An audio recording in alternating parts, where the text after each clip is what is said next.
നമ്മുടെ ഓരത്തുകൂടിയുള്ള കപ്പൽച്ചാലിൽ ഒരു കപ്പലിന് തീ പിടിച്ചാൽ എന്തു സംഭവിക്കും?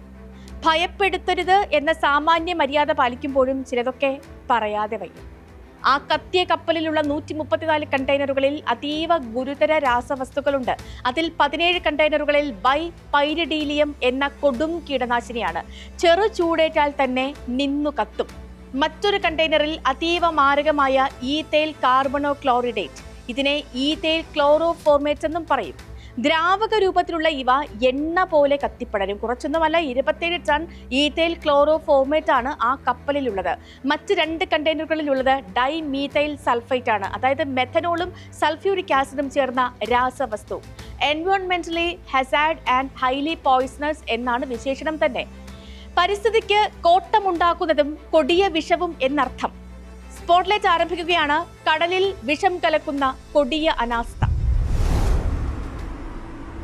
ഒരാഴ്ച മുൻപാണ് അമേരിക്കയിലെ അലാസ്കയ്ക്ക് സമീപം ചരക്ക് കപ്പലിന് തീപിടിച്ചത്. അതും 1ഉം 2ഉമല്ല, 3000 കാറുകളാണ് ഉണ്ടായിരുന്നത്. അതിൽ 400 എണ്ണം തീ കണ്ടാൽ കത്തുന്ന ബാറ്ററികളുടെ ഇലക്ട്രിക് കാറുകൾ. 20 കപ്പൽ ജീവനക്കാരെ രക്ഷിച്ച ആ കപ്പൽ ഉപേക്ഷിച്ചു. അതിലുള്ള മറ്റൊന്നും രക്ഷിച്ചെടുക്കാൻ കഴിഞ്ഞതുമില്ല. കണ്ണൂർ അഴീക്കലിൽ നിന്ന് 81 കിലോമീറ്റർ അകലെയാണ് ഇപ്പോൾ കണ്ടെയ്നർ കപ്പലിന് തീ പിടിച്ചത്. ആദ്യം ഒരു സ്ഫോടനമുണ്ടായി, പിന്നെ ആ തീ ആളിപ്പടർന്നു. ഇതെങ്ങനെ സംഭവിക്കും? ഇത്തരം സംഭവങ്ങളിലെല്ലാം കാരണമാകുന്നത് അൺഡിസ്ക്ലോസ്ഡ് കാർഗോ ആണ് എന്ന് പറഞ്ഞ് ഒളിച്ചു കടത്തുന്ന ചരക്കാണ്. അതീവ ഗുരുതരമായ സ്ഫോടന ശേഷിയുള്ള നിരവധി ചരക്കു കണ്ടെയ്നറുകളിൽ നിറയ്ക്കുന്നതിന് വിലക്കുണ്ട്. അന്തരീക്ഷ താപനിലയിൽ വ്യത്യാസമുണ്ടായാൽ തന്നെ കത്തും എന്നതാണ് ഇതിനുള്ള കാരണം. ഇത്തരം വസ്തുക്കൾ മറ്റ് അനുവദനീയമായ രാസവസ്തുക്കളുടെ ലേബലിൽ കണ്ടെയ്നറുകളിൽ കയറ്റും. മിക്ക ചരക്കു കമ്പനികളും അങ്ങനെ ചെയ്യാറുമുണ്ട്. നമ്മുടെ തീരക്കടലിൽ സ്ഫോടനമുണ്ടായ കപ്പലിൽ അത്തരം എന്തെങ്കിലും ഉണ്ടോ എന്ന് ഇനിയും കണ്ടെത്തേണ്ടതുണ്ട്. രണ്ടാമത്തെ കാരണം ഈ കപ്പലിലുണ്ടാകുന്ന അനാസ്ഥയാണ്. സ്ഫോടകങ്ങൾ ഉണ്ടാക്കാവുന്ന രാസവസ്തുക്കൾ കയറ്റിയ കണ്ടെയ്നറിന് സമീപം ഗ്യാസ് വെൽഡിംഗ് നടത്തിയിരിക്കാം. വെൽഡിങ്ങിനിടെ ഉയരുന്ന തീപ്പൊരി കൊണ്ടുതന്നെ കത്താവുന്നവയാണ് ഈഥൈൽ ക്ലോറോഫോർമേറ്റ് പോലുള്ള രാസവസ്തുക്കൾ. കപ്പലിലെ ഇലക്ട്രിക് സംവിധാനത്തിലെ തകരാറും തീപിടുത്തത്തിന് കാരണമാകാം. അതല്ലെങ്കിൽ ഈ ഇന്ധന ടാങ്കിലെ ചോർച്ചയാണ്. ഇതിനെല്ലാം അപ്പുറമുള്ള മറ്റൊരു സാധ്യത കൂടിയുണ്ട്. അത് കണ്ടെയ്നറുകളിൽ വേണ്ടത്ര ശ്രദ്ധയില്ലാതെ രാസവസ്തുക്കൾ പാക്ക് ചെയ്യുന്നതാണ്. തമ്മിൽ കലർന്നാൽ ഒരുപക്ഷെ സ്ഫോടനം നടക്കാവുന്ന നിരവധി വസ്തുക്കളുണ്ട്. ഇവ അലസമായും അലക്ഷ്യമായും കുത്തി നിറയ്ക്കുന്ന കണ്ടെയ്നറിന് പെട്ടെന്ന് തീ പിടിക്കാം. ഇതിൽ ഏതു കാരണമാണെങ്കിലും അത് സംഭവിക്കുന്നത് അനാസ്ഥ കൊണ്ടാണ്. കൊച്ചി തീരത്ത് ചരിഞ്ഞ കപ്പലിലും ഇതുതന്നെയായിരുന്നു കാരണം. ആ കപ്പലിന് നിരവധി കുഴപ്പങ്ങൾ ഉണ്ടായിരുന്നുവെന്ന് പല തുറമുഖങ്ങളിലും മുന്നറിയിപ്പ് നൽകിയതാണ്. അവയൊന്നും പരിഹരിക്കാതെ നടത്തിയ സർവീസാണ് ഈ അപകടത്തിന് കാരണമായത്. എന്നിട്ടും ലോകത്തെ ഏറ്റവും വലിയ ചരക്കു നീക്ക കമ്പനിയായ MSCക്കെതിരെ ഇതുവരെയും ഒരു നടപടിയും ഉണ്ടായില്ല. MSC ലോകമെങ്ങും പടർന്ന കമ്പനിയാണ്.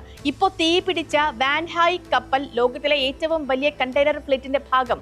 143 കണ്ടെയ്നർ കപ്പലുകളാണ് ഈ കമ്പനിക്കുള്ളത്. ഇത്രയും വലിയൊരു പ്രസ്ഥാനം പോലും അലക്ഷ്യമായാണ് ചരക്ക് കൈകാര്യം ചെയ്യുന്നത് എന്നതിന്റെ തെളിവാണ് കപ്പൽ ചാലിൽ നമ്മൾ കണ്ടത്. കോഴിക്കോട് നിന്ന് 162 കിലോമീറ്ററും കണ്ണൂരിൽ നിന്ന് 81 കിലോമീറ്ററും അകലെയാണ് തീ പിടിച്ച കപ്പൽ.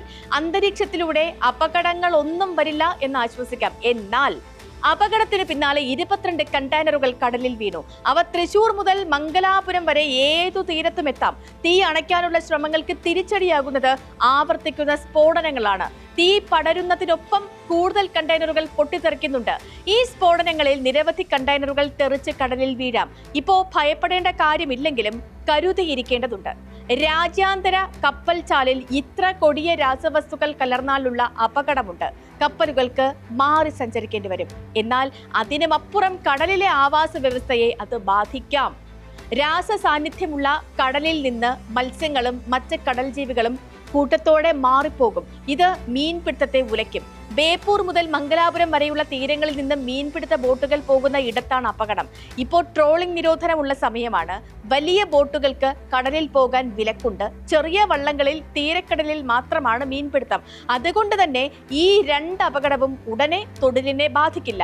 പക്ഷേ ഭാവിയിൽ മത്സ്യസമ്പത്തിനെ ബാധിക്കുമോ എന്ന പരിശോധനകളിലൂടെ മാത്രമേ വ്യക്തമാവുകയുമുള്ളൂ. ഇന്ത്യയിലെ മാരിടൈം നിയമങ്ങൾ വേണ്ടത്ര ശക്തമല്ലെന്ന് മുൻപ് തന്നെ പരാതികളുണ്ട്. ഇപ്പോഴത്തെ ഈ അപകടത്തെ സംസ്ഥാനത്തിന് നിയമപരമായി നേരിടാൻ കഴിയില്ല. സംസ്ഥാനത്തെ അതിർത്തി അത് 22 നോട്ടിക്കൽ മൈൽ വരെ മാത്രമാണ്. രാജ്യാന്തര കപ്പൽ ചാലിലാണ് അപകടം എന്നതിനാൽ കപ്പൽ കമ്പനി സംസ്ഥാനത്തോട് മറുപടി പറയാൻ ബാധ്യസ്ഥരല്ല. ആത്യന്തിക നഷ്ടം സംസ്ഥാനത്തിനാണ് ഉണ്ടാകുന്നതെങ്കിലും സംസ്ഥാനം ഇവിടെ ഏറെക്കുറെ നിസ്സഹായരാണ്. പക്ഷേ ഇവിടെ സ്ഥിരമായി താമസിക്കുന്ന ജനതയുണ്ട്. അവരുടെ ആരോഗ്യത്തെ ഇതെങ്ങനെ ബാധിക്കുമെന്ന് അറിയേണ്ടതുമുണ്ട്.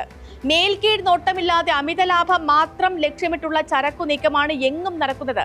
550 കിലോമീറ്റർ കടൽ തീരമുള്ള കേരളം കരുതിയിരിക്കുക തന്നെ വേണം. വാൻഹായും MSCയും പോലുള്ള കമ്പനികൾ നഷ്ടപരിഹാരം നൽകാൻ നിർബന്ധിതരാകുന്ന കർശനമായ നിയമങ്ങൾ ഉണ്ടാകണം. അതനുസരിച്ച് ചർച്ച നടത്താനുള്ള മാരിടൈം ബോർഡ് ഉണ്ടാകണം. വല്ലാർപാടം, വിഴിഞ്ഞം എന്നീ 2 ട്രാൻസ്ഷിപ്മെന്റ് ടെർമിനലുകൾ, ബേപ്പൂരും കൊല്ലവും പോലെ വികസിച്ചു വരുന്ന ചെറു തുറമുഖങ്ങൾ, ഇത്രയും സംവിധാനങ്ങളുള്ള കേരളം അടിയന്തരമായി സ്ഥിരം വിദഗ്ധ സമിതി ഉണ്ടാക്കുക തന്നെ വേണം. അതിന് മുൻപ് ഈ കടലിൽ കലങ്ങിയേക്കാവുന്ന രാസവസ്തുക്കൾ ഉണ്ടാക്കുന്ന അപകടം പഠിക്കണം. സ്പോട്ട്ലൈറ്റിനെ നാളെ മറ്റൊരു വിഷയമായി ഇതേ സമയം.